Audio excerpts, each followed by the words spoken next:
Hello everybody and welcome to a community fortress. This is the fortress of Laborcult, and I wish I could say the full name of the person who sent in this fortress, but I've been staring at it for about 5 minutes and I don't think I can figure it out, so I will just simply say no one, which is the first little bit of their username. The fortress of Laborcult was sent in on my Discord. If you would like to send in a fortress for me to have a peek at on this show, you can do that via the link to my Discord down in the description of this video. From there, what I recommend doing is going to the DF Save sharing room and just kind of look at what other people are doing. If you would like me to use it in a video, please attach a little bit of permission stating that I'm allowed to use it, as well as a couple of screenshots. Otherwise, it'll probably get passed by. Now, this fortress has a lot of glass and a pretty elaborate spoilers defensive unit. So if you would like to remain entirely spoiler-free of things that lurk deep in the deep depths, and I mean beneath all of the cavern layers, while they have not gone too deeply yet, there is some pretty obvious defensive setups that I will be talking about pretty openly. Before I do anything else, though, I would like to say that is a cool little spot up here. This little tower here in the in this glacier. I've been looking for something like that because I'm starting a new fortress soon, and I would like to mess around with something like that. But this particular fortress has quite a lot of glass, so we're gonna have quite a lot to look at. First off, you can see there's a whole lot of pumps that pump a whole lot of water up, because a whole lot of water goes up to here because I'm not sure why, but there's a whole lot of water up here, which seems to spill over and back down in some ways, down this way. But we'll take a look at this in a second, because there's just this enormous glass structure.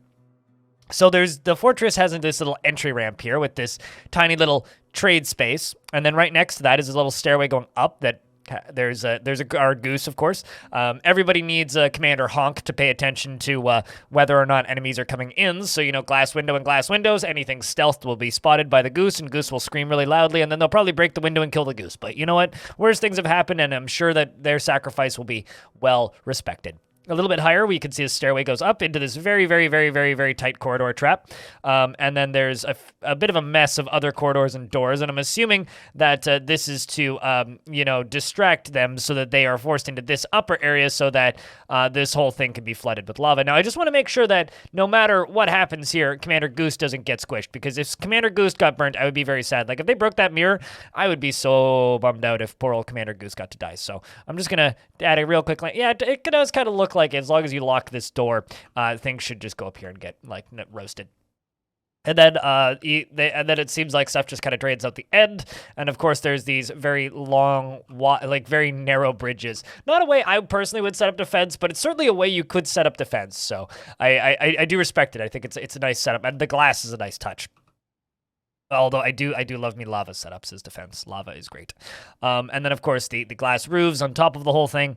But it appears that the main entrance people are supposed to take is just kind of through here, and then you take a left into the fort.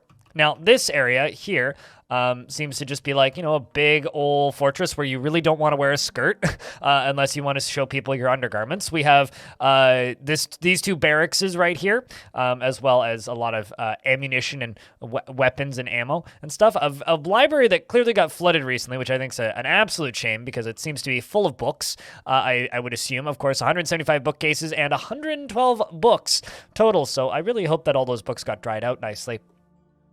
If we go up a few layers, you'll see that there is just kind of this roof layer, and then you can go up another layer, and then there's a whole lot of wind power up top, and then we can go up another layer, and that's pretty much it for that.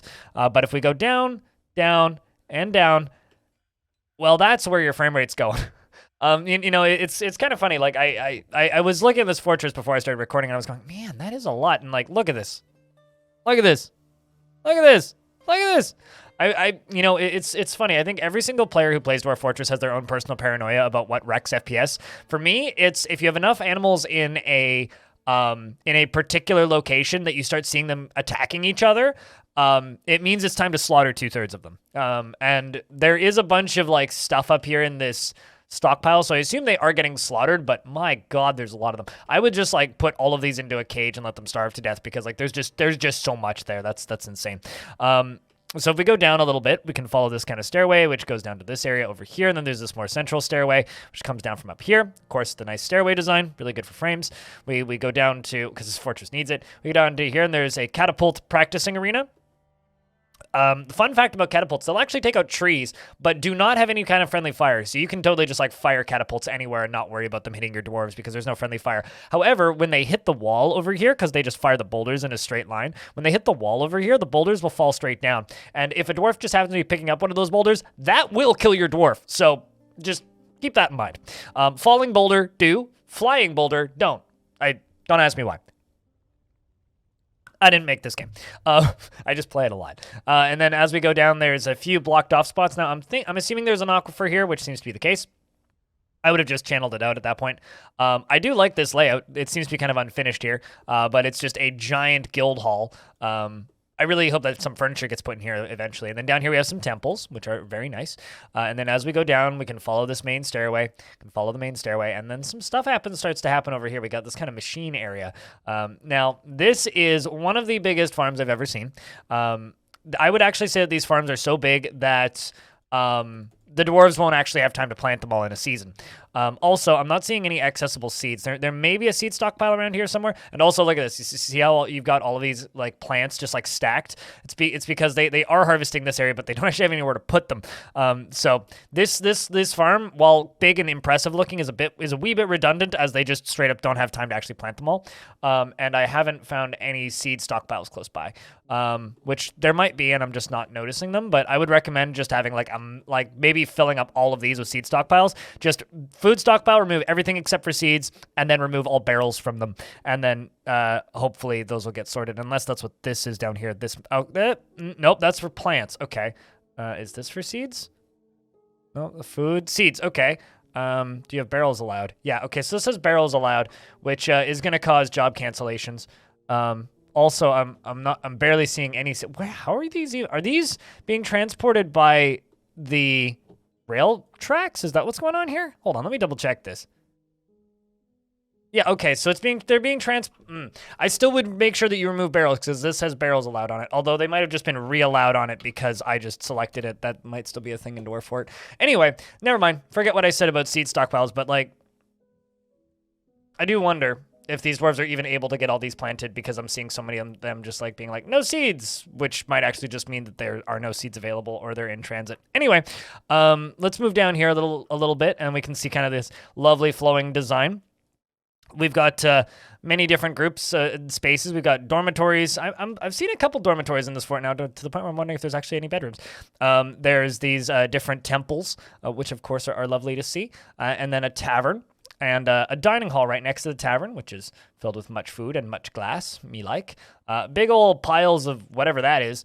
And this kind of interesting little shrine area. So these are giant cave spider statues, just specific giant cave spider statue, an image of a giant cave spider. The item is a rendition of the gloved mechanism, an image of a giant cave spider. The image was commissioned by the Medal of Musics, a dwarven government. Well, someone likes spiders. Maybe a spider rampaged and killed a bunch of things. This almost looks like a face to me, but this is another little temple area. We've got a goblin hanging out. Queen consort, of course. Is that our queen? Well, that'll be interesting. Yeah, looks like we got a king and a queen. Goblins. Well, that's lovely. Where are we going from here? We've got a little ballista-shaped room, I think, is what that is, and that is also a guild hall. And we can keep moving down through these little central areas now, because there's this little stairway in the middle. So down here there's a bunch of offices, and then another layer down there's some more offices and other spaces, and that's as far down as it goes on that side. But over here on the left we can see that there is a very large bedroom layer down here, which is still only partially filled out, which is probably why there's still dormitories hanging around everywhere. I really like this kind of organic layout you've got going. It's very much something that I would like to style my stuff after. I really like that kind of look to things. We can keep following the main stairs down here, and then we'll see several open spaces. And this is where we get to the spoiler territory, folks. So if you're nervous about spoilers, I would maybe avert your eyes for the remainder of this video. Because we're just going to keep following these stairs all the way down, and then here is kind of the cool area. So down here, we've got a bunch of coffins at the end for those who have died, and then we have, whoops, drop down a layer, unattended, many gems, which are the good findings from the two deeps, and then over here we have this kind of real neat little setup. So assuming they have good ballista operators, they should be able to fire these, and they should be able to go pretty far in a straight line down these. And then what they've got is they've just got these firing ranges that go all the way along. What I would actually have done is I would have doubled up these and just like made it a big open firing range, but I also don't generally build stuff like this. And then down here, we've got this kind of walkway that then goes over here and then follows this way along to the side and then goes up, I think. It's a bit of a setup here. It goes up and then around to here with these two gates that can shut. And then in here, another barracks with dwarves training. And this one seems a little upset. And then I think right there's a straight eagle, which is keeping an eye on this area. But this drops down into this zone, and there are pumps that have pumped the water out. And then as we go down, there are many areas down here, many little pockets where critters have come out from this adamantine and these gem walls. Personally, what I would do if I was digging this out is I would go actually back up a little bit, and I would pump out this lava here, and I would try and collect the last of these gems, because there's plenty of spots down here that could use some more gem removal. Many casualties have clearly happened, as you can see all the blood from down in here. Many different demons probably have emerged from this little cave area.